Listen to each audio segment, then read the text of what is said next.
الرجيم بسم الله الرحمن الرحيم تبارك الذي إن شاء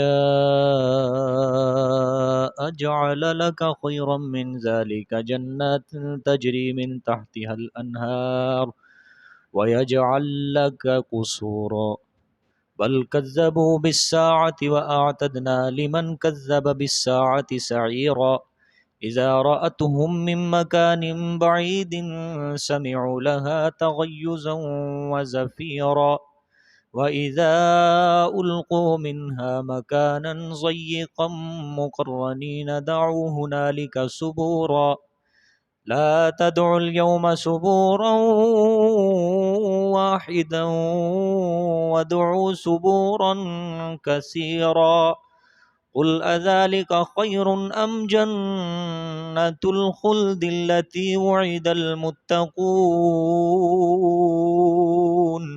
كانت لهم جزاء ومصيرا لهم فيها ما يشاءون خالدين كان على ربك وعدا مسئولا ويوم يحشرهم وما يعبدون من دون الله فيقول أأنتم أضللتم عبادي هؤلاء أم هم ضلوا السبيل قالوا سبحانك ما كان ينبغي لنا أن نتخذ من دونك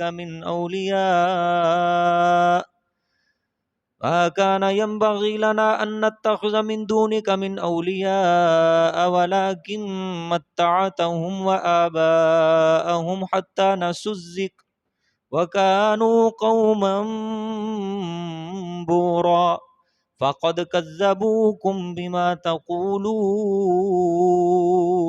فما تستطيعون صرفا ولا نصرا ومن يظلم منكم نذقه عذابا كبيرا وما أرسلنا قبلك من المرسلين إلا إنهم ليأكلون الطعام ويمشون في الأسواق وجعلنا بعضكم لبعض فتنة أتصبرون وكان ربك بصيرا صدق اللہ العظیم.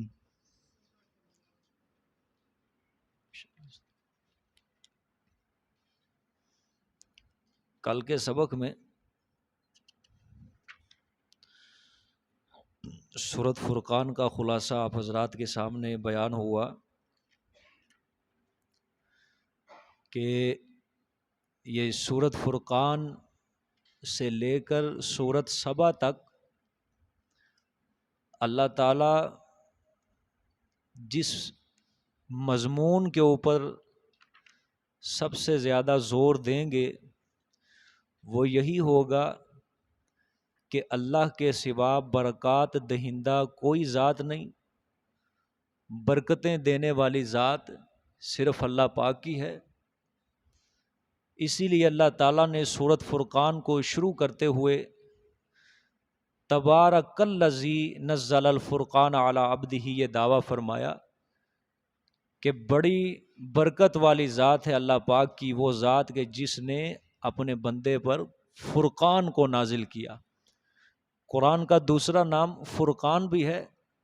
فرقان کا مطلب میں نے کل آپ کے سامنے بیان کیا، فرقان کا مطلب ہوتا ہے حق و باطل کے درمیان فرق کرنے والی کتاب، توحید اور شرک کے درمیان فرق کرنے والی کتاب، جائز ناجائز، حلال حرام، خبیث طیب کے درمیان فرق کرنے والی کتاب.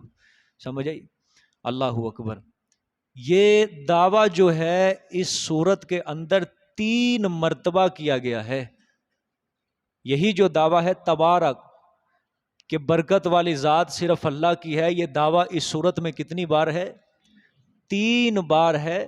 اور اس دعوے کو ثابت کرنے کے لیے اللہ تعالیٰ نے دلائل عقلیہ کتنے دیے؟ 13 عقلیہ دلائل ہیں اور نقلی دلائل 7 ہیں. اور شکوہ کتنے تھے؟ 7 شکوے تھے، 6 کل ہو گئے تھے، 7واں شکوہ آگے آئے گا۔ ایک دعویٰ کل گزر چکا ہے، تبارک الذی۔ اب جہاں سے آج سبق شروع ہوا ہے، یہ تبارک الذی یہ دوسرا دعویٰ ہے۔ اب اسی صورت کے اندر اب یہ دوسرا دعویٰ اللہ کریں گے کہ برکت والی ذات صرف کس کی ہے؟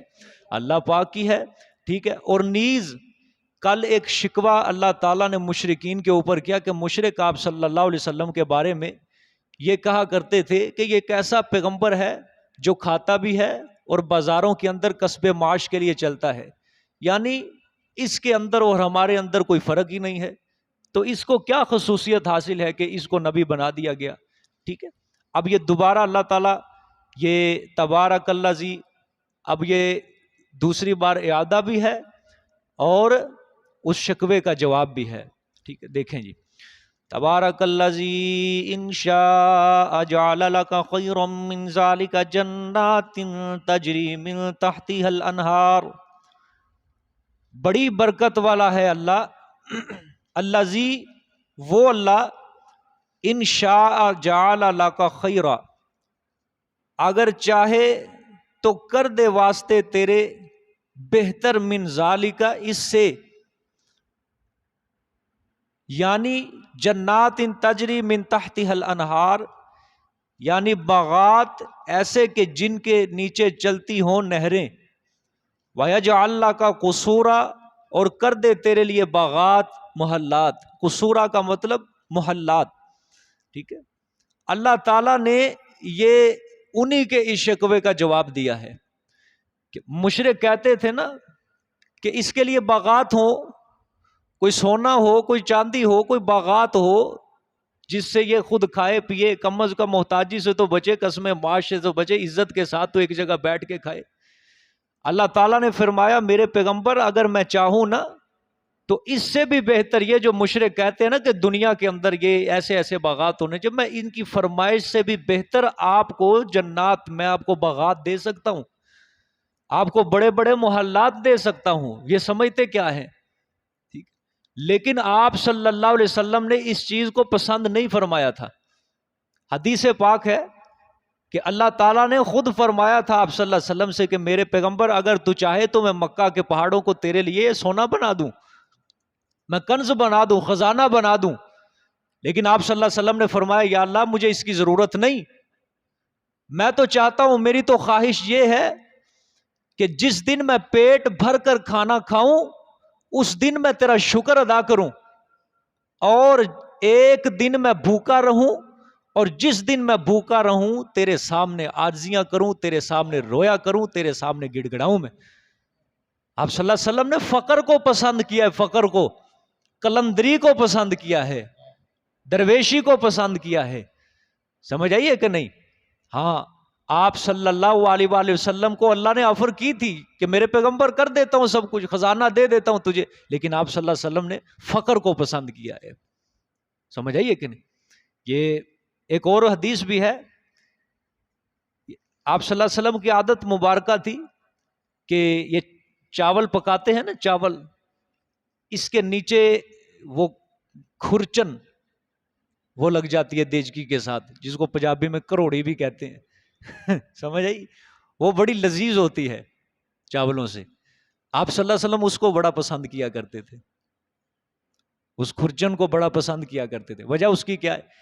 ایک تو یہ ہے کہ وہ لذیذ ہوتی ہے، اور دوسری وجہ اس کے اندر یہ ہے کہ اس کے اندر فقر کی دلیل ہے کہ آپ صلی اللہ علیہ وسلم فقر کو پسند کیا کرتے تھے، زیادہ فقیری کو، درویشی کو آپ صلی اللہ علیہ وسلم نے پسند کیا، اور جو دنیا کے اندر فقیری کی زندگی گزارتا ہے اصل سکندر اللہ کے نزدیک وہی ہوتا ہے، سمجھ آئیے کہ نہیں؟ اصل سکندر اللہ کے نزدیک وہی ہے جو دنیا میں کیا رہتا ہے؟ فقیر بن کر رہتا ہے۔ جس طرح علامہ اقبال کا شعر بھی ہے، اگر جہاں میں میرا جواں، اگر جہاں میں میری قوم کے ہو جائے جسور و غیور، اگر جواں ہو میرے قوم کے جسور و غیور، کہ اگر میری قوم کی جرت اور دلیری اور غیرت جواں ہو جائے تو کلندری میری کچھ سکندری سے کم نہیں، کلندری بھی میں میری کچھ سکندری سے کم نہیں. اگر فقر اختیار کر لو، ٹھیک ہے، اللہ کے بن جاؤ، صرف درویشی اختیار کر لو، تو پھر تمہاری جو کلندری ہوگی، درویشی ہوگی، تمہاری سکندری سے کچھ کم نہیں ہے. اور یہ ایسی چیز ہے جو دنیا کے بڑے بڑے بادشاہوں کو بھی نصیب نہیں ہوتی، دنیا کے بڑے بڑے سلاطین کو، سلطانوں کو بھی نصیب نہیں ہوتی یہ چیز، کہ جو اللہ اپنے پیارے اور نیک بندے کو دے دیتا ہے، کہ اس کے دل کے اندر صرف اللہ کا خوف ہوتا ہے، اور اس کے دل کے اندر جو حکم چلتا ہے صرف اللہ کا چلتا ہے. اگرچہ اس کو کسی ظالم اور جابر بادشاہ کے سامنے کھڑا ہو کے کلمہ حق کیوں نہ بلند کرنا پڑے، اللہ کے نزدیک اصل بادشاہ ہے ہی وہی ہے جو میری توحید کی صدا کو کیا کرے، بلند کرے گا. سمجھ؟ تو آپ صلی اللہ علیہ وآلہ وسلم نے کس کو پسند کیا ہے؟ فقر کو پسند کیا ہے.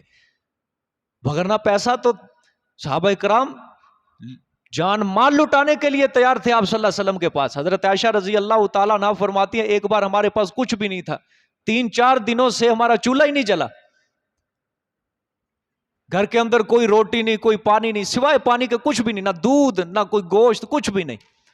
آپ صلی اللہ علیہ وسلم نے پوچھا حضرت عائشہ سے، عائشہ کوئی آج کھانے پینے کے لیے ہے کوئی چیز؟ تو حضرت عائشہ نے فرمایا یا رسول اللہ پانی کے سوا کوئی چیز نہیں ہے گھر میں، 3-4 دنوں سے چولہا ہی نہیں جل رہا. آپ صلی اللہ علیہ وسلم نے فرمایا چلو میں مسجد کے اندر جاتا ہوں، نفل پڑھتا ہوں، اللہ سے حاجت طلب کرتا ہوں، کیا پتہ مل جائے.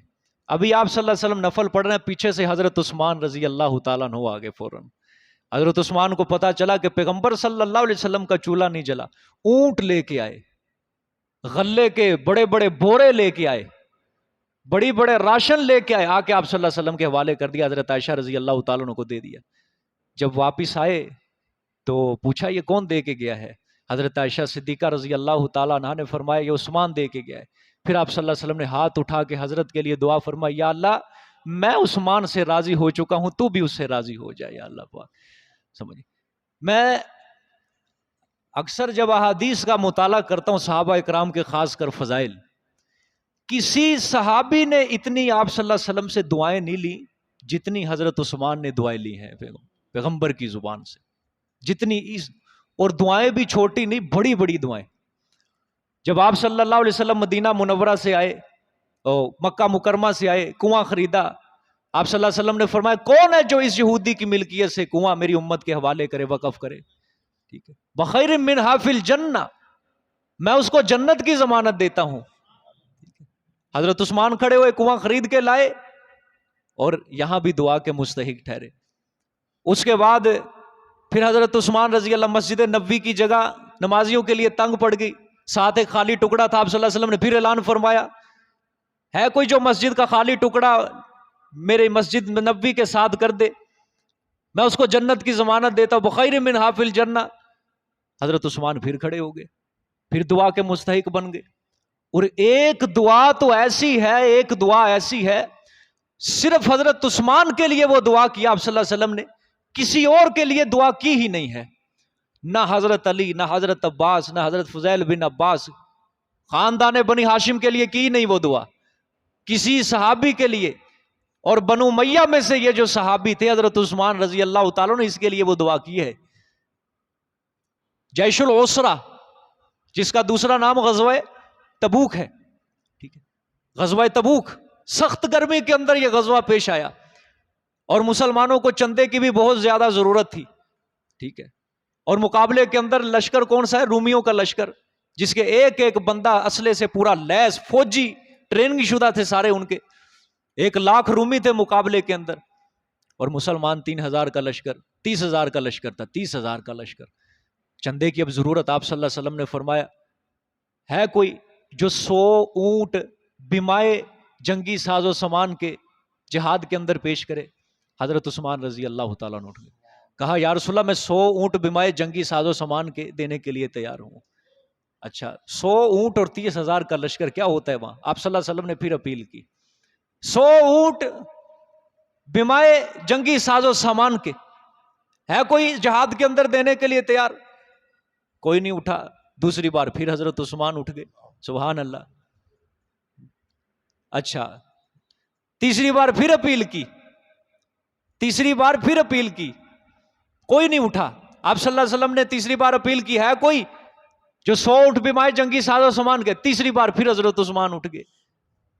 اور ایک روایت کے اندر آتا ہے 7 بار حضرت عثمان لگاتار اٹھے. اور ایک اور روایت ہے حضرت عثمان نے فرمایا یا رسول اللہ کتنا لشکر ہے؟ آپ نے فرمایا 30,000 کا لشکر. حضرت عثمان رضی اللہ تعالیٰ نے عرض کی یا رسول اللہ لشکر کا تیسرا حصہ 10,000 کے لشکر کا ساز و سامان میں خود عثمان دینے کے لیے تیار ہوں. جب اشرفیاں دی نا حضرت عثمان رضی اللہ تعالیٰ انہوں نے لا کے گھر سے اٹھا کے اشرفیاں، آپ صلی اللہ علیہ وسلم نے اشرفیوں کو جھولی کے اندر ڈالا یوں اپنی جھولی کے اندر، اور خوشی سے اس جھولی کو یوں یوں اوپر اوپر کر رہے ہیں، کھنکھنا رہی ہیں. وہ اشرفیاں آپس میں جب بجتی تھی نا آواز پیدا کرتی تھی. پھر آپ صلی اللہ علیہ وسلم نے ایک جملہ فرمایا، وہ جو جملہ میں سنانا چاہتا ہوں آپ کو، بخاری شریف کی روایت ہے، صحیح روایت ہے، اور کسی صحابی کے لیے میرے پیغمبر کی زبان سے یہ جملہ نہیں نکلا جو حضرت عثمان رضی اللہ تعالیٰ عنہ نے حاصل کر لیا لسان مقدس سے. حضرت عثمان رضی اللہ تعالیٰ عنہ کے لیے آپ صلی اللہ علیہ وسلم نے فرمایا ما ذرہ عثمان ما عمل بعد اليوم، کہ آج کے بعد عثمان جو مرضی کرتا رہے، عثمان کو عثمان کا کوئی عمل اس کو نقصان نہیں پہنچائے گا، کوئی عمل نقصان نہیں پہنچائے گا. یہ واحد ایک صحابی ہے. ٹھیک ہے کہ تو میں بات یہ عرض کرنا چاہتا ہوں کہ آپ صلی اللہ علیہ وسلم نے فقر کو اختیار کیا ہے.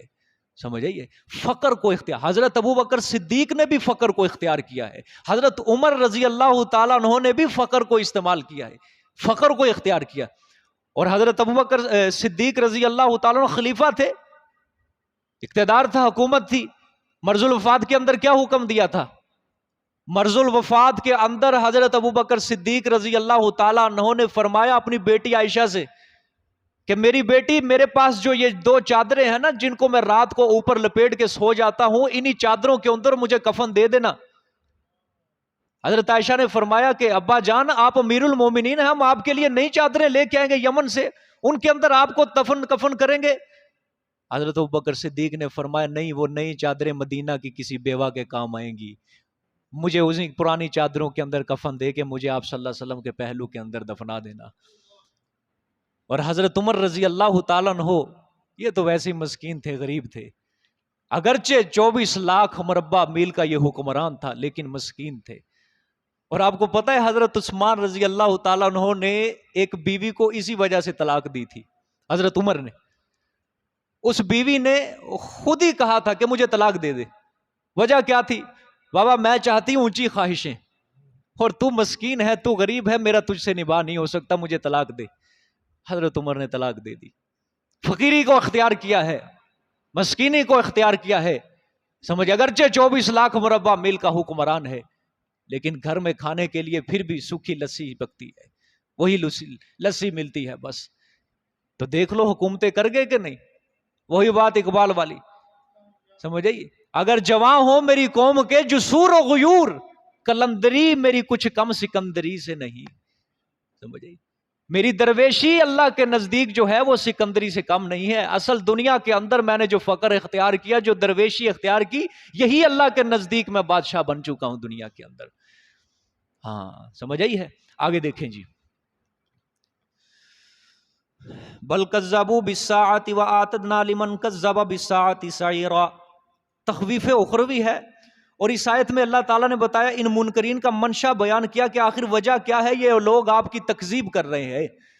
میرے پیغمبر صلی اللہ علیہ وسلم یہ آپ کی تکذیب کیوں کر رہے ہیں؟ وجہ اللہ نے فرمایا بل کذبوا بالساعة، بلکہ جھٹلاتے ہیں یہ ساتھ قیامت کے. کس کو جھٹلاتے ہیں؟ قیامت کو. ایک بندہ بھئی قیامت کو جھٹلا دے، مرنے کے بعد دوبارہ زندہ ہونے کوئی کیا کر دے، جھٹلا دے. دنیا کے اندر وہ رہے گا سیدھا بن کے، اس کی تو گردن کے اندر سریا رہے گا.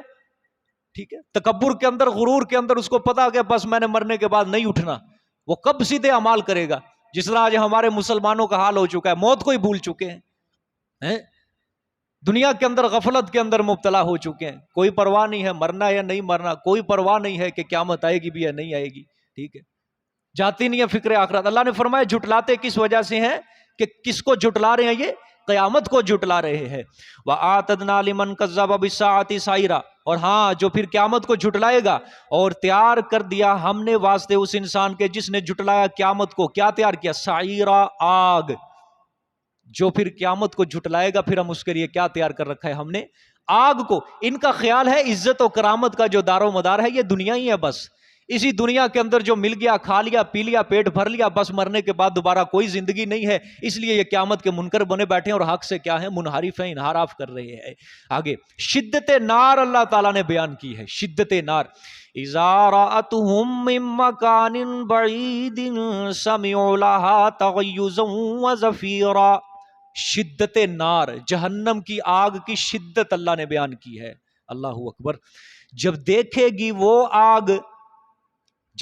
گی وہ آگ ان کو من مکان بعید، جگہ دور سے. روایات میں آتا ہے 100 برس کی مسافت کا فاصلہ ہوگا.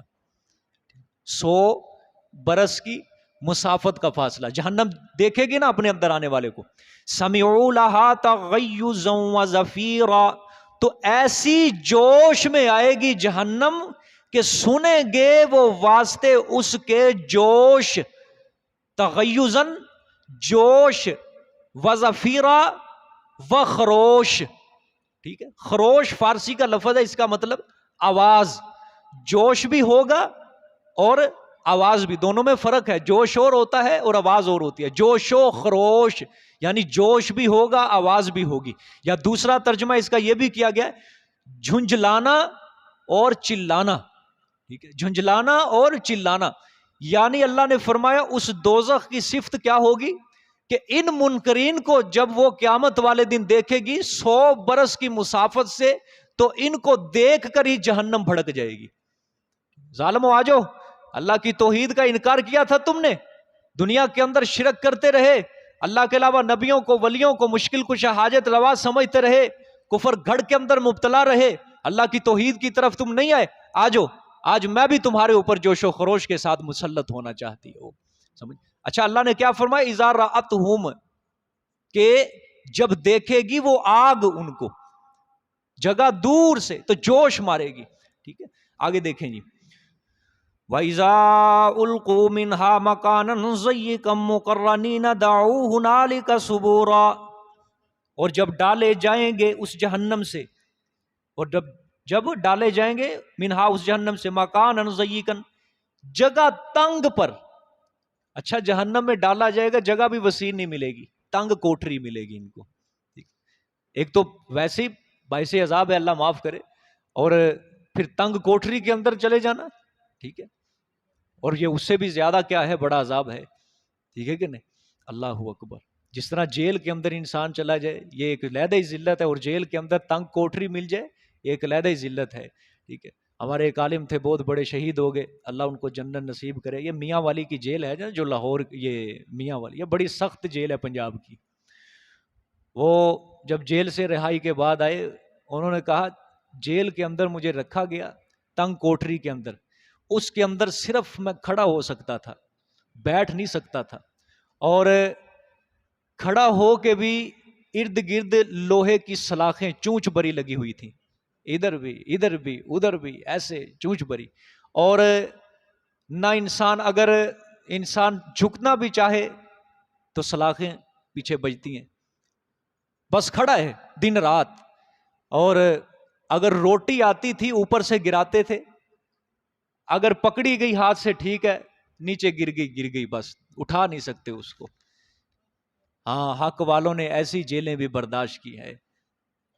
ہم تو یہاں عالی شان قالین کے اوپر بیٹھ کے، عالی شان کمبلوں کے اوپر بیٹھ کے، بستروں کے اوپر بیٹھ کے ہم عالی شان نیند سوتے ہیں نا، لیکن جو اللہ کے دین کو بلند کرنے والے ہوتے ہیں وہ اپنی جان کا نذرانہ، اپنے خون کا نذرانہ پیش کرتے ہیں حق کو بلند کرنے کے لیے. لیکن ہم پھر بھی قرآن پڑھنے کو تیار نہیں ہے، پھر بھی اس کو دل سے تسلیم کرنے کے لیے تیار نہیں ہے. سمجھ آئی ہے؟ پھر بھی ہم دنیا کو ترجیح دیتے ہیں. امام ابو حنیفہ کا جنازہ جیل سے اٹھا تھا، امام احمد بن حنبل کو نظر بند کر دیا گیا تھا ان کی زندگی کے آخر کے اندر، اور امام احمد بن حنبل کا تاریخ کے اندر کہتے ہیں ایسا جنازہ ہوا عیسائی بھی ان کا جنازہ پڑھنے کے لیے آئے تھے. ایسا اخلاق، غیر مسلم بھی ایسے متاثر تھے، عیسائیوں تک بھی ان کے جنازے کے اندر شریک ہوئے تھے. سمجھ آئیے کہ نہیں؟ اور جو ان کے شاگرد ہوا کرتے تھے امام احمد بن حنبل رحمۃ اللہ علیہ کے شاگرد، اب ظاہری بات ہے نظر بند امام احمد بن حنبل کسی کو تعلیم سے آشنا نہیں کر سکتا، اپنے فتوے کسی کو نہیں سنا سکتا، اپنے علم سے کسی کو بابہرہ مند نہیں کر سکتا. ان کے جو شاگرد ہوتے تھے فقیر بن کے ان کے دروازے پہ مانگنے کی نیت سے آتے تھے اور حضرت سے سبق پڑھ کے جایا کرتے تھے. جب حضرت امام احمد بن حنبل نظر بند تھے نا گھر کے اندر، وقت کے بادشاہ نے نظر بند کر دیا. ایک بندہ تھا بقی ابن مخلد، تاریخ کا بہت بڑا عالم گزرا ہے تاریخ کے اندر، بہت بڑا عالم، دنیا اس کو آج رحمت اللہ علیہ کے لگ، اور کتابیں ہیں اس کی، لوگ اس کو پڑھتے ہیں، استفادہ کرتے ہیں اس کے علم سے. پتہ کس طرح عالم بنا تھا؟ یہ دور دراز علاقے سے سفر کر کے آئے امام احمد بن حنبل کے پاس. جب یہ آیا اس کو نہیں پتا تھا کہ امام احمد بن حنبل نظر بند ہے، وقت کے بادشاہ نے پابندی لگا دی ہے. تو اس کو جب پتا چلا کہ امام احمد بن حنبل تو نظر بند ہے، تو اس نے خط لکھا امام احمد بن حنبل کو کہ حضرت میں آپ کے سامنے تو بیٹھ کے علم حاصل نہیں کر سکتا، تو اس طرح کرتا ہوں میں فقیر بن جاتا ہوں، صبح صبح دروازہ کھٹکھٹایا کروں گا، پہلے کسی کا دروازہ پھر کسی کا، چلتے چلتے چلتے جب آپ کے مکان کا دروازہ کھٹکھٹاؤں گا تو اسی بہانے مجھے کچھ نہ کچھ سبق دے دیا کرے، میں یاد کر کے اگلے دن آپ کو سنا دیا کروں گا. کئی دنوں تک، کئی مہینوں، کئی سالوں تک یہ معاملہ چلتا رہا. وہ بقی ابن مخلد، وہ جو فقیری کی حالت کے اندر علم سیکھنے کے لیے آیا کرتا تھا، اللہ تعالیٰ نے اس کو دنیا کے اندر، تاریخ کے اندر بہت بڑا مقام دے دیا. یہ اس طرح یہ علم سیکھا جاتا ہے، سمجھے. یہ کرسیوں کے اوپر بیٹھ کے، یہ میزوں کے اوپر بیٹھ کے یہ قرآن ہم تک نہیں پہنچا، یہ شہادتوں کے ذریعے ہم تک پہنچا ہے. ہماری روایات ہی ساری شہادتوں سے بڑی پڑی ہیں، لیکن آج کا مسلمان ہی غفلت کے اندر ہے. کس طرح اس کو سمجھائے انسان؟ ٹھیک ہے، آگے دیکھیں جی. اللہ اکبر. تو جب ڈالیں گے جائیں گے اس جہنم سے جگہ تنگ پر، مقرنین، آگے زنجیروں میں، ہاں بندھے ہوئے ہوں گے. کس میں؟ مقرنین بندھے ہوئے ہوں گے. کس میں؟ زنجیروں میں بندھے ہوئے ہوں گے. ٹھیک ہے. دعو ہنالک ثبورا، ہاں پکاریں گے وہاں پر کس کو؟ موت کو. دنیا کے اندر تو ڈرتے تھے نا، وہاں پہ پھر موت کو پکاریں گے. کیوں پکاریں گے؟ وہ آج تو کہاں چلی گئی؟ دنیا کے اندر تو ہمیں مار دیا تھا، آج تو ہمارے اوپر بڑی سخت مصیبت ہے، آج تو تیری ہمیں شدت کے ساتھ ضرورت ہے، آجا ہمیں موت، آجا ہمیں اس مصیبت سے تو نجات مل جائے. پھر وہاں موت کو خود پکارا جائے. اللہ ہم سب کی حفاظت فرمائے، اللہ ہم سب کی حفاظت فرمائے. اللہ اکبر. لا تدعوا اليوم ثبورا واحدا وادعوا ثبورا کثیرا. یہ تذلیل مجرمین، ملائکہ کہیں گے نہیں بلاؤ تم آج کے دن ایک موت کو، ثبورا واحدا، ایک موت کو، وادعوا ثبورا کثیرا، اور بلاؤ تم کئی موتوں کو. یہ مطلب یہ نہیں ہے کہ کئی موتوں کو اگر بلاؤ گے تو تم اس مصیبت سے بچ جاؤ گے. مطلب یہ ہے تم ایک موت کو ظالموں بلا رہے ہو، ایک موت سے تمہاری کیا مصیبت کا خاتمہ ہو جائے گا؟ اگرچہ تم یہاں 1000 بار بھی موتیں لے لو تب بھی اب اس مصیبت کا خاتمہ نہیں ہوگا. اب اس مصیبت کا خاتمہ ہونے والا نہیں ہے، جو مرضی کر لو. اللہ اکبر. اللہ ہم سب کی حفاظت فرمائے. اللہ اکبر. قل اذالک خیر ام جنۃ الخلد التی وعد المتقون. یہ آپ صلی اللہ علیہ وسلم سے خطاب ہے. اب پھر جہنم کی حالت بیان کرنے کے بعد آپ صلی اللہ علیہ وسلم سے خطاب، فرما دو آیا یہ حال بہتر ہے؟ ان کافروں سے میرے پیغمبر کہہ دیں ذرا، آیا یہ حال بہتر ہے، یہ جو جہنم والا ہے، ٹھیک، ام جنت، یا جنت الخلدی جو ہمیشگی والی ہے. ٹھیک ہے. آگے اللہ تی وعد المتقون، وہ جو وعدہ دیے گئے متقی لوگ، یعنی اس جنت کا کن کو وعدہ دیا گیا ہے؟ متقی، جو شرک سے بچتے رہے ان کو وعدہ دیا گیا اس جنت کا. کانت لہم جزاء ومصیرا، ہوگی واسطے ان کے جزا، یہ بدلہ ہوگا ان کے لیے، متقین کے لیے. ومصیرا، اور آخری ٹھکانہ ہوگا. مصیرا کا مطلب آخری ٹھکانہ ہوگا یہ ان جنت. لہم فیہا ما یشاءون خالدین، واسطے ان کے اس میں جو چاہیں گے ہمیشہ رہنے والے ہوں گے وہ جنت کے اندر. ٹھیک. کان علی ربک وعدا مسئولا، ہے اوپر تیرے رب کے وعدہ پوچھا ہوا. پوچھا ہوا سے مطلب کہ پورا کیا ہوا یہ وعدہ ہے. ٹھیک ہے. اللہ میں نے اپنے میرے پیغمبر ان منکرین قیامت سے ذرا اب پوچھ لیں. جہنم کا میں نے یہ حال بیان کر دیا کہ یہ جہنم کی صفت ہوگی کہ جہنم ان کو دیکھ کر ہی جوش مارے گی، بھڑک اٹھے گی، اور زنجیروں کے اندر ان کو جگڑ کے جہنم کے اندر کیا کیا جائے گا؟ ڈالا جائے گا. یہ منکرین کے سامنے میں نے جہنم کا حال کیا کر دیا ہے؟ بیان کر دیا. اب ان سے پوچھ لیں کہ جنت چاہتے ہو یا جہنم چاہتے ہو. سمجھ آئیے؟ جنت چاہتے ہو یا جہنم چاہتے ہو. ٹھیک ہے. ہاں جنت تو وہ ہے کہ وہ متقین کو وعدہ دیا گیا ہے.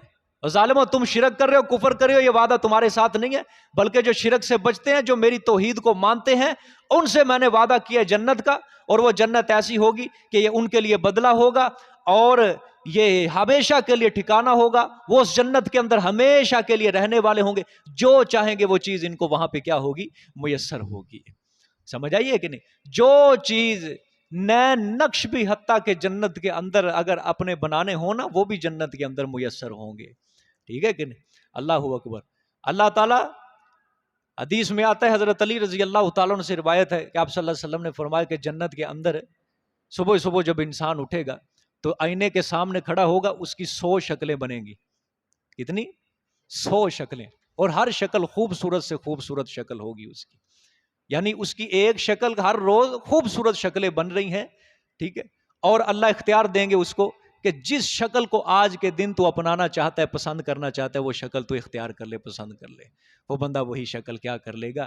اختیار کر لے گا. اس دنیا کے اندر تو روز ایک کریم ملی جا رہی ہے، روز ایک کریم ملی جا رہی ہے. روز امریکن، کبھی ساؤتھ افریقہ کی کریم ملی جا رہی ہے، کوئی امریکہ، کوئی برطانیہ، فلانی پروڈکٹس ہے، فلانی کی پروڈکٹس ہے، یہ بہت اچھی ہے، اس کے اندر کیمیکل بہت اچھا ہے، یہ چہرے کے داغ، چھائیاں، کانے سب نکال دیتا ہے. جنت کے اندر یہ سب کچھ ختم ہوگا، دنیا کے اندر یہ ختم ہونے والا. سمجھ آئیے کہ نہیں؟ یہاں پہ ذلیل ہو رہے ہیں یہ لوگ، منہ سفید ہو جائے، منہ سفید. اصل حسن جو ہے وہ جنت کے اندر. اور یاد رکھنا، جو انسان اپنے سجدے کے اندر طاقت رکھے نا، اس کو حسن مل جاتا ہے. سمجھ آئی ہے؟ یہ انگریز دیکھ لو، انگریز دیکھ لو، ہے کہ نہیں گورے؟ ٹھیک ہے. لیکن ان کے منہ کے اوپر نور نہیں ہے، رحمت نہیں ہے، لعنت برس رہی ہے ان کے منہ کے اوپر. لیکن ایک حبشی دیکھ لو اور سچا اور مخلص مسلمان ہو، اس کے منہ کے اوپر پھر بھی روشن ہے، روشنائی ہے، اس کے منہ کے اوپر اللہ کی رحمت برس رہی ہے. سمجھئے؟ بڑا فرق ہوتا ہے جب انسان گناہ کرنے لگ جاتا ہے، چاہے جتنا مرضی حسن والا ہو، اللہ کی رحمت تم اس کے چہرے کے اوپر کبھی نہیں دیکھو گے. اس کے چہروں کے سے تم گھن کھاؤ گے، پھٹکار ہوگی اس کے چہرے کے اوپر اللہ تعالیٰ کی. اور جو انسان نیک اعمال کے اندر سبقت اختیار کرتا ہے، نمازوں کے اندر، قرآن پڑھنے کے اندر، سمجھنے کے اندر، اسلامی احکام کے اوپر، اللہ اس کے چہرے کے اوپر نور برسا دیتا ہے. اللہ اس کے چہرے کے اوپر سیماہم فی وجوہہم من اثر السجود، کہا کہ اللہ نے صحابہ کے بارے میں کہ ان کے چہروں کے اندر سجدے کے آثار ہیں، وہ نشانیاں چمک رہی ہیں سجدوں کی وجہ سے. سمجھ آئی کہ نہیں بات؟ اللہ اکبر. دیکھیں جی آگے، ہائے ہائے. وَيَوْمَ يَحْشُرُهُمْ وَمَا يَعْبُدُونَ مِن دُونِ اللَّهِ فَيَقُولُ وَأَنْتُمْ أَضْلَلْتُمْ عِبَادِي هَؤُلَاءِ أَمْ هُمْ ضَلُّوا السَّبِيلَ. اور جس دن جمع کرے گا ان کو اور ان کی جن کی عبادت کرتے تھے یہ اللہ کے سوا. یہاں سے کون مراد ہے جی؟ من الملائکۃ وعیسیٰ وعزیر والجن. ٹھیک، جن کی یہ عبادت کرتے تھے اللہ کے سوا. جن کی عبادت کرتے سے مفسرین فرماتے ہیں ملائکہ کو بھی اللہ اکٹھا کرے گا، حضرت عزیر کی بھی عبادت ہوئی اس کو بھی، حضرت عیسیٰ ان کو بھی، اور جنات کی بھی عبادت کرتے تھے یہ مشرکین. پیچھے پڑا ہے آپ، جنات کی بھی عبادت، سب کو اللہ تعالیٰ میدان محشر میں جمع کرے گا جن کی یہ باتیں کرتے تھے یا مشرک دنیا کے اندر. ٹھیک ہے. اور جس دن جمع کرے گا ان کو، وما یعبدون، اور ان ہستیوں کو جن کی عبادت کرتے تھے وہ فی من دون اللہ، دنیا میں اللہ کے سوا پکارتے تھے، مشکل کشا حاجت روا سمجھتے تھے. فیقول وانتم اضللتم عبادی. پھر اللہ کیا کہے گا؟ اللہ کہے گا، پس اللہ کہے گا، آیا تم نے گمراہ کیا تھا عبادی میرے بندوں کو؟ ٹھیک ہے، کیا تم نے ان کو شرک کی دعوت دی تھی؟ تم نے گمراہ کیا تھا ان کو؟ ہاؤلائی، جو یہ میرے بندے ہیں، یہ کھڑے ہیں، ام ہم ضلوا السبیل، یا یہ خود گمراہ ہو گئے راہ راست سے. ٹھیک ہے، یہ بھی ایک مستقل اللہ تعالیٰ وہاں منظر پیش کریں گے. ٹھیک ہے، یہ سوال جواب والا مشرکین سے اور جن کی عبادت ہوئی گئی، یہ مکمل اللہ تعالیٰ یہ منظر پیش کریں گے. اور یہ منظر اللہ کیوں پیش کریں گے؟ اس وجہ سے کہ تاکہ مشرک اور ذلیل ہوں. ان کی تو بڑی بڑی امیدیں ہیں نا دنیا کے اندر، یہ ہمیں بچائیں گے، یہ جہنم سے ہمیں بچائیں گے. حضرت ابراہیم جہنم کے دروازے پہ کھڑے ہو جائیں گے، کسی یہودی کو نہیں داخل ہونے دیں گے. عیسائی کہتے ہیں حضرت عیسیٰ داخل ہو جائیں گے، اور یہ 14ویں صدی کے کہتے ہیں آپ صلی اللہ علیہ وسلم ہمیں نہیں جانے دیں گے جہنم کی طرف. ہمیں بس یہ جھنڈیاں جھنڈے ہمیں بچا لیں گے، یہ جلسے جلوس ہمیں بچا لیں گے، یہ حلوہ جو دے رہے ہیں ہر سال ہم 12 ربیع الاول کو، یہ بچائے گا ہمیں. ہر کوئی دل خوش، اللہ فرماتے تل کا امانیہم قرآن میں سورۃ بقرہ، یہ سب دل خوش کن باتیں ہیں. یہ کیا ہے؟ یہ دل خوش کن باتیں ہیں یہ سب کی سب. ٹھیک ہے، ان کی اپنے جی کی بنائی ہوئی باتیں، دل خوش کن باتیں، بس جس طرح مرضی بنا لو دل کو تسلیاں دے لیتے ہیں. ٹھیک ہے، یہ مستقل اللہ تعالیٰ منظر پیش کریں گے اپنے ایمان والوں کے سامنے. اللہ اکبر. ام ہم ضلوا السبیل، یا یہ خود گمراہ ہو گئے. اچھا، قالوا سبحانک، اب وہ اللہ کے نیک بندے جن کی باتیں کی گئی نا دنیا کے اندر، حضرت عزیر، عیسیٰ، اس کے اندر وہی سارے شامل ہو جاتے ہیں، کیونکہ قرآن تو اس وقت تک نازل ہوا. بعد کے اندر جس اللہ کے پیارے بندے ولی کی بھی اس دنیا کے اندر عبادت کی گئی، وہ بھی اسی آیت کے اندر شامل ہوگا. شیخ عبد القادر جیلانی رحمۃ اللہ علیہ، حضرت علی حجویری رحمۃ اللہ علیہ، حضرت بابا فرید الدین رحمۃ اللہ علیہ، حضرت سلطان باہو رحمۃ اللہ، سارے ان سے بھی یہی سوال ہوگا. سارے مل کر کہیں گے قالوا سبحانک، کیا کہیں گے؟ پاک ہے تیری ذات اے اللہ، تیری ذات شریکوں سے پاک، تیری ذات تمام قسم کے عیب اور نقص سے پاک. ٹھیک ہے، ما کان ینبغی لنا ان نتخذ من دونک من اولیاء، ہاں نہیں ہے لائق ہمارے یہ کہ ہم بنائیں تیرے سوا من اولیاء کوئی کارساز، کوئی رفیق. ہاں اچھا دیکھو جواب کیسا دیا ہے، جواب کے اوپر غور کرو. یا اللہ ہمارے لیے مناسب نہیں ہے کہ ہم کوئی تیرے سوا کیا بنائے، کارساز بنائے. جواب کیا دینا چاہیے تھا کہ یا اللہ ہم نے تو نہیں کہا ان کو کہ ہمارے مرنے کے بعد ہمیں کیا بنانا، معبود بنانا.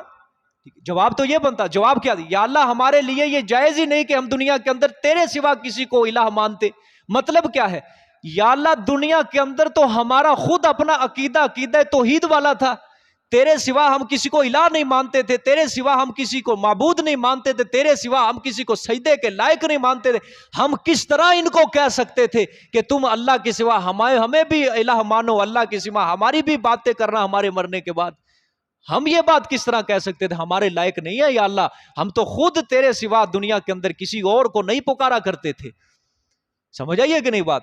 اللہ اکبر. وَلَٰكِن مَتَّعْتَهُمْ، ہاں اور لیکن، ہاں اب اللہ کے اوپر ڈالے گا، اللہ کے اوپر، اور لیکن نفع دیتا رہا تو ان کو. وہی جو اللہ کے نیک بندے جواب دیں گے نا، وہ کیا کہیں گے؟ لیکن تو ہی یا اللہ ان کو نفع دیتا رہا، اور ان کے آباء و اجداد کو بھی. حتیٰ نسوا الذکر، یہاں تک کہ وہ بھول گئے نصیحت کو. کس نصیحت کو؟ اس قرآن کی نصیحت کو، تیری توحید والی نصیحت کو وہ کیا کر گئے تھے؟ بھول گئے تھے دنیا کے اندر. وہ تو نے نفع دیا تھا ان کو. سمجھو بات کیا مطلب ہے؟ ٹھیک ہے، یا اللہ تو نے دنیا کے اندر ان کو منافع، دنیاوی منافع عطا کیے. یہ جاتے تھے کسی بزرگ کے پاس، جاتے تھے خواجہ غریب نواز کی نظر نیاز دیتے تھے یہ. ٹھیک ہے، جاتے تھے انڈیا کے اندر، جاتے تھے اجمیر شریف، وہاں جا کے سجدے کرتے تھے. یا اللہ مانگتے یہ غیر سے تھے، لیکن تو ان کو عطا کر دیتا تھا، تو ان کو نفع دے دیتا تھا. ٹھیک ہے، اور ان کا عقیدہ اور شرک کے اوپر پکا ہوتا گیا. ٹھیک ہے، حتیٰ نسوا الذکر، یہ تیری نصیحت سے کیا منہ پھیر گئے، بھول گئے. یہ انہوں نے سمجھ لیا میں جو کچھ دے رکھا ہے ہمارے داتا صاحب کا نظر کرم ہے. سمجھ آئیے کہ نہیں؟ یاد رکھنا ایک بات، یاد رکھنا میری ایک بات، جو انسان اللہ کا دروازہ چھوڑ کے غیر کے دروازے کے اوپر جاتا ہے، جو کچھ بھی مانگ لے قبر والے سے، اللہ تعالیٰ اس کو دے دیتا ہے. حتیٰ کہ وہ قبر والا تو نہیں دیتا، لیکن اللہ اس کی اس حاجت کو پورا کر دیتا ہے. اس کا اس کو فائدہ نہیں ہوتا، الٹا نقصان ہوتا ہے. کیا ہوتا ہے؟ نقصان ہوتا ہے. نقصان کیا ہوتا ہے؟ وہ اور پکا ہو جاتا ہے. اس نے کہا ہے ایک پتر ملیا، اگلی باری 2 لینے. ٹھیک ہے، اتھو ہی لبنے، اتھو اور تبلیغ کرے گا جا کے. ہاں وہ سخی سرور جایا کرو، وہاں سے دھاگا ملتا ہے، اس کو اپنے ہاتھ پہ باندھو، وہ منت پوری ہوتی ہے، اور جب منت پوری ہوتی ہے وہ دھاگا خود ہی ٹوٹ جاتا ہے. سمجھے، سارے کام کیا ہو جاتے ہیں، درست ہو جاتے ہیں، وہاں جایا کرو. سمجھ آئیے کہ نہیں؟ یا اللہ پکارتے ہو تیرے سوا کسی اور کو تھے، لیکن تو ان کو نفع دیتا رہا، خود یہ تیری نصیحت کو بھول گئے، تیری توحید سے کیا ہو گئے، منہ پھیر گئے. سمجھ آئیے کہ نہیں؟ وہ اور زیادہ شرک کے اوپر کیا ہو جاتا ہے، پکا ہو جاتا ہے. وہ پتہ چل جاتا ہے بابا تے بڑا کرنیاں والا، بابا تے بڑا بھرنیاں والا، فضلہ والا کرو. توتی شاہ، ککر شاہ، ٹالی شاہ، جو جہان کے انہوں نے نام ڈالے ہوئے ہیں، یہ شاہ کو بدنام کر کے رکھ دیا انہوں نے. سمجھ آئیے؟ ہر بڑے سے بڑا بے حیا اس کو شاہ بنا دیتے ہیں. یہ ایسے ہی ہے نا، غلط تو نہیں کہہ رہا. بڑے سے بڑا شراب خور جو ہے آج وہ شاہ بنا ہوا ہے، بڑے سے بڑا زانی آج وہ سید بنا ہوا ہے، بڑے سے بڑا بے حیا بے شرم اس کو شاہ بنایا ہوا ہے. اور یہ میری بات ذہن میں رکھ لینا، اگر آپ کو کوئی سامنے آ گیا نا میں سید ہوں، میں شاہ ہوں، اس کی کوئی عزت کرنے کی تمہیں کوئی ضرورت نہیں ہے. ہاں، کوئی ضرورت نہیں ہے. حضرت نوح علیہ السلام کا بیٹا بھی سید ہی تھا، وہ بھی سید تھا، لیکن کیا تھا؟ مشرک تھا. اللہ کو وہ سید پسند ہی نہیں آیا. تو آج 14 صدیوں کے بعد جو سید بدبخت انسان جو قبروں کے اوپر قوالیاں طبلے بجا رہے ہیں، نماز سے دور کر رہے ہیں، اور میں سید سمجھ کے تمہاری عزت کروں، احترام کروں، یہ کون سا دین آ گیا ہے؟ جس پیغمبر نے اپنی بیٹی فاطمہ کو بھی مخاطب کر کے کہا تھا جو کچھ لینا ہے دنیا میں میرے مال سے لے لے، قیامت والے دن تیرے کچھ کام نہیں آؤں گا، میں کوئی کام نہیں آؤں گا. میں اپنی بیٹی کو مخاطب. اور روایات میں آتا ہے جب حضرت فاطمہ رضی اللہ تعالی عنہا کو قبر کے اندر دفن کیا جانے لگا، حضرت ابو ایوب انصاری رضی اللہ تعالی عنہ نے قبر کو مخاطب کر کے کہا، اے قبر تجھے پتہ ہے آج تیرے اندر کون آ رہا ہے؟ روایات میں آتا ہے غیب سے آواز آئی، اے ابو ایوب انصاری میں حسب و نسب کی جگہ نہیں ہوں، یہاں پہ اعمال کا سکہ چلتا ہے، میں نہیں دیکھتی، میں نہیں، میرے سامنے کوئی نہیں چلتا کس کی بیٹی ہے کس کا بیٹا ہے. ہاں، یہاں پہ باپ کی نسبتیں ماں کی نسبتیں نہیں چلتی، یہاں پہ چلتا ہے اعمال کا سکہ بس. سمجھ آئی ہے؟ ہاں، یاد رکھنا، نسبتیں نہیں بچائیں گی، وہاں پہ نسبتیں نہیں بچائیں گی. اگر نسبتوں نے بچانا ہوتا حضرت ابراہیم کا باپ بچ جاتا، لیکن وہ بھی حدیث کے اندر آتا ہے اللہ تعالیٰ قیامت والے دن اس کو بجو کی شکل دے گا، جہنم کے اندر گرائے گا اللہ. ہاں، اور وہ صرف اس لیے بجو کی شکل حضرت ابراہیم علیہ السلام کا ایک خشیت دور کرنے کے لیے کہ میرا باپ میرے سامنے جہنم میں جا رہا ہے، اس لیے اللہ تعالیٰ اس کے باپ کی کیا کر دے گا، شکل ہی بدل دے گا، تاکہ میرا ابراہیم ناراض نہ ہو، پریشان نہ ہو میرا ابراہیم. حضرت نوح علیہ السلام نسبت چلی وہاں پہ؟ بولو، کوئی کام آئی ان کو نسبت؟ سگا بیٹا سامنے آنکھوں کے اللہ نے ہلاک کر دیا. یہ کلمہ ہی ایسا ہے. میں تمہیں بار بار کہتا ہوں یہ لا الہ الا اللہ، یہ کلمہ ہی ایسا ہے. یہ کلمہ رشتے نہیں دیکھتا، یہ کلمہ باپ نہیں دیکھتا، یہ کلمہ ماں نہیں دیکھتا، یہ کلمہ خون مانگتا ہے، اخلاص مانگتا ہے. یہ کلمہ حسب و نسب نہیں مانگتا تم سے. اس کلمے کے لیے تمہیں اپنے رشتہ داروں سے بھی منہ پھیرنا ہوگا، اس کلمے سے لیے تمہیں اپنے برادری سے بھی ٹکر لینا ہوگی. سمجھ آئی ہے؟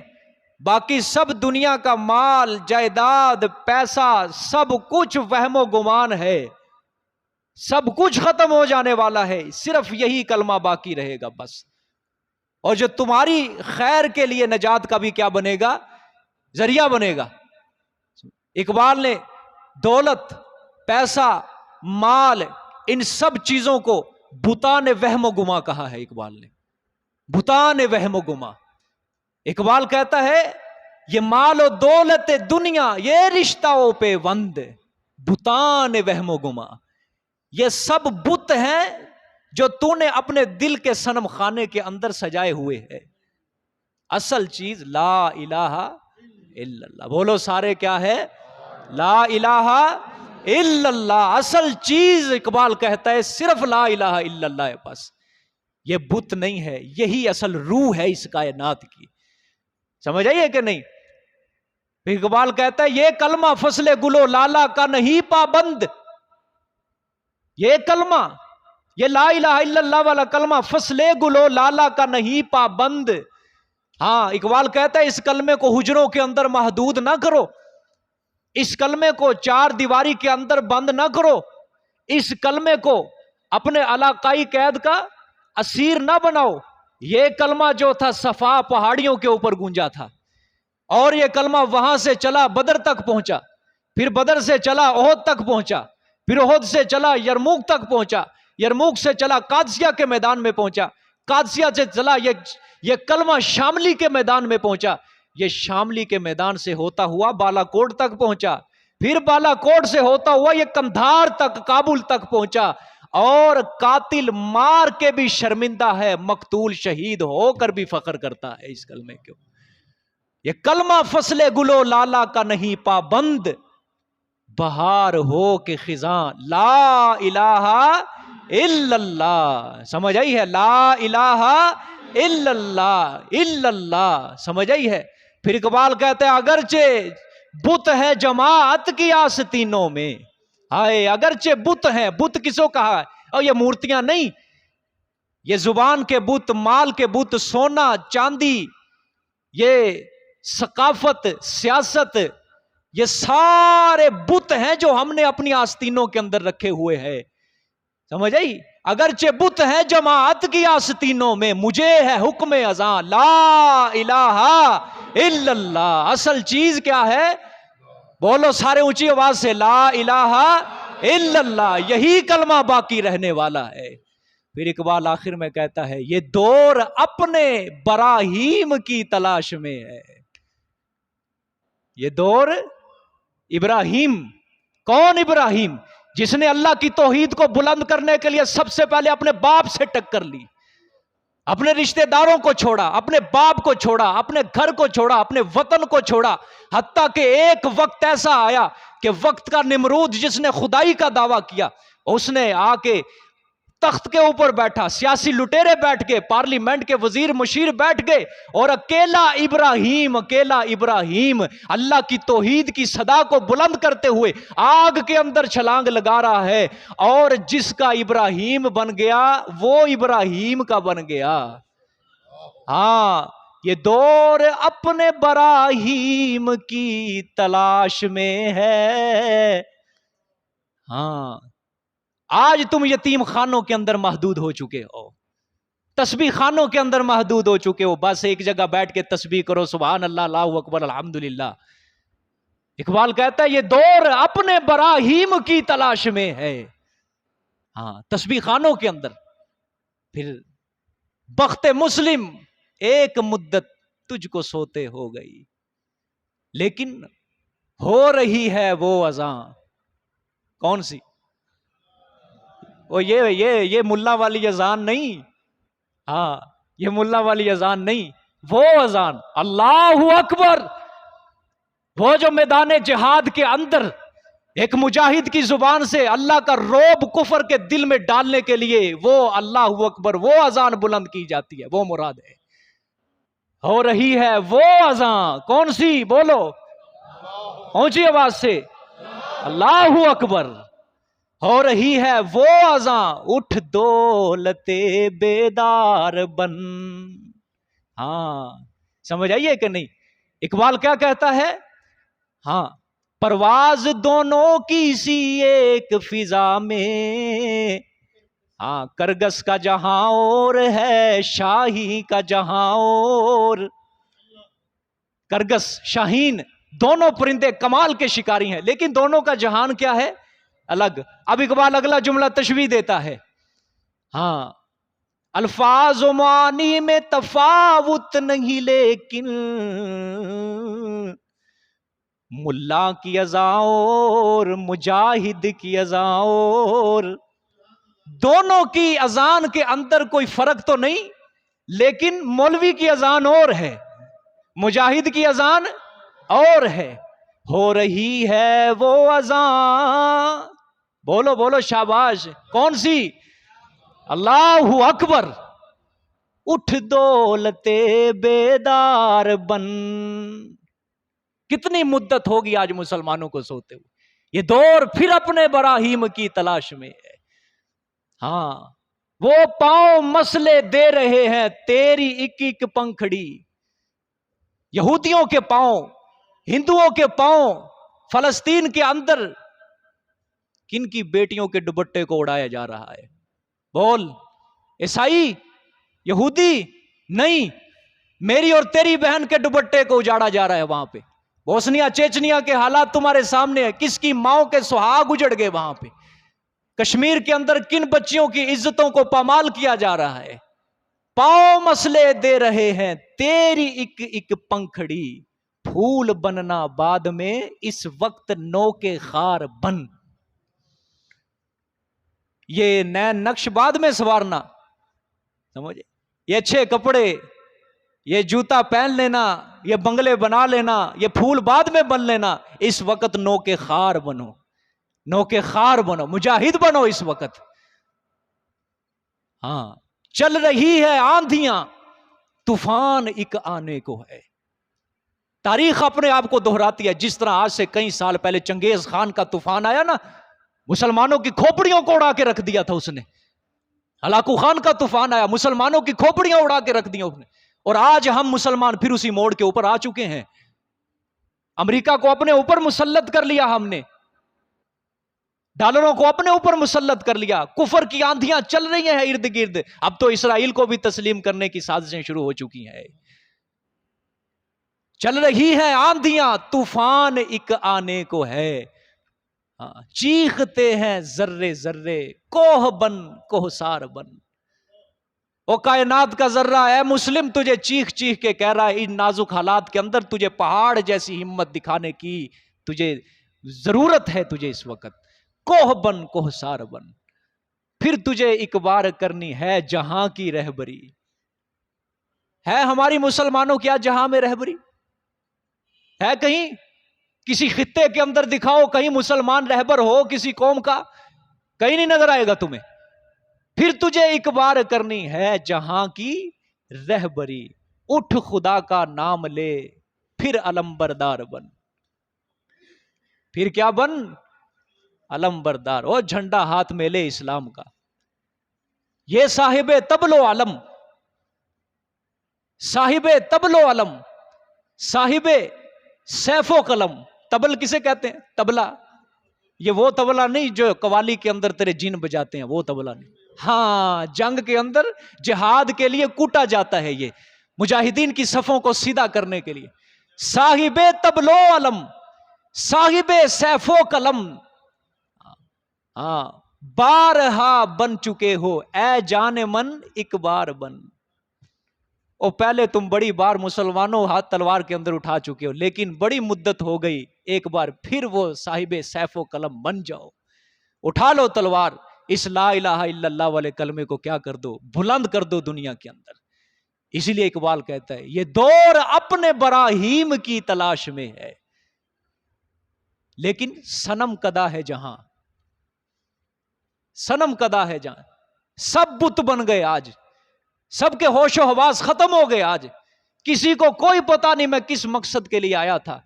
صنم کدا ہے جہاں، لیکن اصل چیز لا الہ الا اللہ.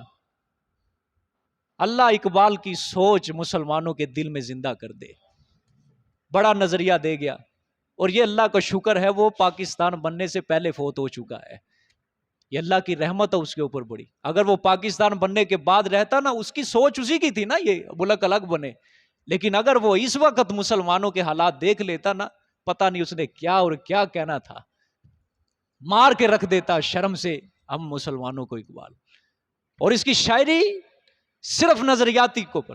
اور آج کے یہ نوجوانوں نے اس کو لگانے کی کوشش کی ہے اقبال کی شاعری، یہ عشقیہ مشوقیہ کی طرف. اس کی غزل میں سے درمیان سے ایک جملہ نکالتے ہیں اور اقبال کو بھی اس شر پسندی کے اندر داخل کرتے ہیں. لیکن وہ پورا مضمون اس کا پیچھے سے پڑھو پھر پتہ چلتا ہے یہ تو تیرے دل کو ہی صدا دے رہا ہے اقبال، یہ تو تیرے اوپر لعنت برسا رہا ہے مسلمان. اور جس طرح مشہور کر رکھا ہے نا، اقبال جا رہا تھا جی، ایک ہندو لڑکی کے اوپر نظر پڑ گئی. اس ہندو لڑکی نے کہا اپنے سے اونچا جو صنم دیکھتے ہیں زندگی میں رنج و علم دیکھتے ہیں. پھر اقبال نے اس کو جواب دیا نہ تجھ سے غرض نہ تیری صورت سے غرض، ہم تو بنانے والے کا کلام دیکھتے ہیں. ہم تجھے تھوڑی دیکھ رہے ہیں، ہم تو اپنے اللہ کا کیا دیکھ رہے ہیں، بنائے والے کلام دیکھ رہے ہیں. سمجھ آئیے؟ بڑی کوششیں کی ہیں انہوں نے اقبال کو گندا کرنے کی، لیکن اللہ کا شکر اللہ کے اس کے دامن کو صاف کر کیے ہوئے ہے. ہر شخص، ہر فرقہ، ہر بندہ اس کا ادب سے نام لیتا ہے. اور بڑا لقب پا گیا وہ شاعر مشرق کا، بڑا لقب پا گیا. یقین کرو میں نوجوانوں سے کہتا ہوں، اقبال کسی مدرسے کا طالب علم نہیں تھا، کسی مدرسے کے اندر اس نے تعلیم نہیں کی تھی، کوئی امام مسجد نہیں تھا وہ، ہاں کوئی امام مسجد نہیں تھا، وہ بھی یونیورسٹیوں کے اندر پڑھا ہوا تھا، جرمن کی یونیورسٹی کے، لندن کی یونیورسٹی کے، لاہور کی یونیورسٹی کے اندر، سمجھ آئیے، وہ بھی کالج یونیورسٹی، لیکن اس کو پتا چل گیا تھا مسلمان دنیا کے اندر آیا کس لیے ہے، پتا چل گیا تھا اس کو، وہ نظریہ سمجھ گیا ہمارے نظریات ہونے کیا چاہیے دنیا کے اندر، وہ سمجھ گیا تھا، خدا کے لیے اس کو پڑھا کرو اس کو، بانگے درا پڑھو، باب جبریل پڑھو، جاوید نامہ پڑھو، تمہیں پتا چلے کہ کالج یونیورسٹی کے اندر پڑھنے والا جو علامہ اقبال تھا، کافروں کے پاس جس نے تعلیم کی، لیکن وہ اپنے مقصد کو بھولا نہیں ہے۔ ہاں شکوہ جواب شکوہ یہ تو ہے ہی بڑے مشکل ہے نا، لیکن ہے بڑی زبردست اس کی کتاب، یہ پڑھا کرو اس کو، خدا کے لیے میں تم سے کہتا ہوں اس کے شعروں کو پڑھا کرو، تمہارے ذہن تھوڑے سے تازہ ہو جائے، تمہارے ذہن کھل جائے کہ اس کی بیچارے کی تڑپ کیا تھی، سمجھ آئیے کہ نہیں؟ ہاں اللہ اکبر، دیکھیں جی آگے، وَقَانُوا، تو کیا فرمایا کہ یا اللہ تو نے ان کو کیا دیا، نفع دیا، یہاں کے تیری نصیحت کو بھول گئے، وَقَانُوا قَوْمًا بُورًا، اور وہ قوم تھی اور ہوگی وہ قوم ہلاک ہونے والی، ٹھیک ہے آگے، فَقَدْ كَذَّبُوكُمْ بِمَا تَقُولُونَ، پس تحقیق جھٹلا دیا ان لوگوں نے تم کو بسبب ان باتوں کے جو تم کہتے ہو، یہی وہی وجہ کہ جب یہ اللہ کے جتنے ولی نبی جن کو معبود بنایا گیا، جب یہ کہہ دیں گے یا اللہ ہم نے نہیں کہی یہ باتیں، تو اللہ ان سے مخاطب ہوگے مشرکوں سے، پس تحقیق جھٹلا دیا ہے تم کو بسبب ان باتوں کے جو تم نے کیا کہی تھی جو تم کہتے تھے، دنیا جو تم کہتے ہو، فما تستطیعون صرفا ولا نصرا، پس نہیں طاقت رکھتے ہو تم پھیرنے کا عذاب کو اور نہ مدد کیے جانے کا معبودان باطلہ سے۔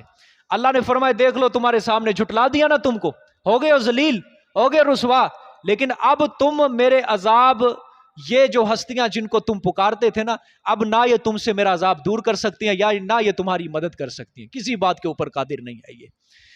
وَمَن يَظْلِم مِّنكُمْ نُذِقْهُ عَذَابًا كَبِيرًا، اور وہ انسان جو ظلم کرے گا تم سے ہم چکھائیں گے اس کو عذاب بڑا۔ ظلم سے مراد کیا ہے جی؟ شرک مراد ہے، ٹھیک ہے۔ وَمَا أَرْسَلْنَا قَبْلَكَ مِنَ الْمُرْسَلِينَ إِلَّا إِنَّهُمْ لَيَأْكُلُونَ الطَّعَامَ وَيَمْشُونَ فِي الْأَسْوَاقِ، یہ چوتھا شکوہ کل گزرا تھا نا، اس میں یہ انہوں نے کہا تھا کہ یہ کیسا پیغمبر ہے جو بازاروں میں چلتا پھرتا ہے، اللہ نے اس کا جواب دیا ابھی اس کا۔ اللہ نے فرمایا نہیں بھیجا ہم نے آپ سے پہلے رسولوں سے، نہیں بھیجا ہم نے آپ سے پہلے رسولوں سے، اللہ انہم، مگر یہ کہ بے شک وہ البتہ کھاتے تھے الطعام، کس کو؟ طعام کو، کھانے کو، وَيَمْشُونَ فِي الْأَسْوَاقِ، اور چلتے تھے کس میں؟ بازاروں کے اندر وہ بھی چلا کرتے تھے، ٹھیک ہے۔ اللہ نے فرمایا میرے پیغمبر آپ سے پہلے جتنے بھی نبی آئے ہیں نا، تو وہ بھی کیا تھے؟ بازاروں کے اندر کسب معاش کے لیے چلتے تھے، سمجھ آئی ہے؟ اسی طرح وہ چلا پھلا کرتے تھے، کھانا کھایا کرتے تھے، ٹھیک ہے۔ تو جو بشر ہوگا وہ ان لوازمات کے تابع ہوگا، جو بشر ہوگا وہ کھائے گا بھی پیے گا بھی، تو یہ کہ ہو سکتا ہے جو بشر ہو تو پھر کھائے بھی نہ پیے بھی نہ، ٹھیک ہے، پھر تو آپ کی نبوت کا بھی انکار کرنا پڑے گا جب بشریت کا انکار کر دیا، ٹھیک۔ وَجَعَلْنَا بَعْضَكُمْ لِبَعْضٍ فِتْنَةً، یہ اب خطاب کس کو ہے؟ نبی پاک صلی اللہ علیہ وسلم کو بھی اور صحابہ کو بھی ہے، اور بنایا ہم نے، ہاں یعنی ان کے اعتراض کا غم نہ کرو اے صحابہ و نبی، ان کے اعتراض کا غم نہ کرو، اور کیا ہم نے بعض تمہارے کو بعض کے لیے فتنہ۔ اچھا کیا مطلب بعض کو تمہارے بعض کے لیے فتنہ؟ بھئی مثلاً اللہ تعالیٰ نے امیروں کے لیے غریبوں کو فتنہ بنایا ہے کہ امیر ان غریبوں کو حقارت کی نظر سے نہ دیکھے، اور غریبوں کے لیے امیروں کو فتنہ بنایا کہ غریب ان سے حسد نہ کرے۔ بعض تمہارے بعض کو کیا بنایا ہے؟ فتنہ، آزمائش بنایا ہے۔